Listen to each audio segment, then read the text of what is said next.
Hello, I am Patrick Langley, and welcome to my research prospectus on how does the Mediterranean ketogenic diet alter cardiovascular risk factors versus the control, a classical ketogenic diet, in obese males ages 25 to 65 years old. CVD claims 2,300 lives per day. That accounts for 1 in every 3 deaths that are attributed to cardiovascular disease risk factors that are looked at in this study.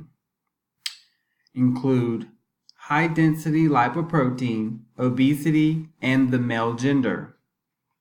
This study will focus on the Mediterranean ketogenic diet and the classical ketogenic diet on CVD-related risk factors. The statement of purpose is to determine which of the two diets, Mediterranean ketogenic diet or the classical ketogenic diet, are more effective in changing HDL levels in obese males ages 25 to 65 years old. In review of the literature, a study that looked at the alterations between a ketogenic diet and a Mediterranean diet found that those who stayed on the Mediterranean diet were able to maintain ketogenic-related weight loss versus not staying on the diet. In another study from 2014 that looked at the HDL in the prevention of CVD, found that HDL was inversely associated with CVD risk factors. In a review study of CVD risk factors in animal and humans, found that the effects of ketogenic diet and CVD risk factors are positive, and that further studies of optimal macronutrient composition is needed for different kinds of ketogenic diets on CVD-related risk factors. The research and null hypothesis was found to be a Mediterranean ketogenic diet will not change cardiovascular patients' HDL levels more than a classical ketogenic diet. The research hypothesis is a Mediterranean ketogenic diet will change cardiovascular patients' HDL levels more than a classical ketogenic diet.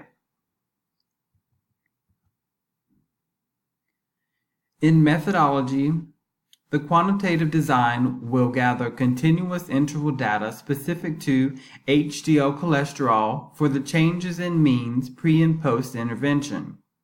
The study design is non-equivalent control group design.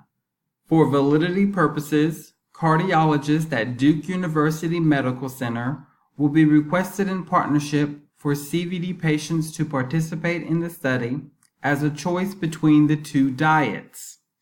Registered dietitians will educate the two groups on diet tolerance and compliance. The time frame will be measuring HDL level changes pre-test on day 1 and post-test on day 90.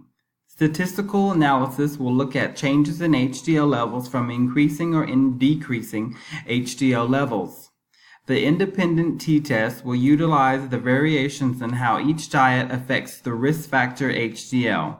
In participant determination, it will be assumed that the participants with CVD diagnosis will also be obese.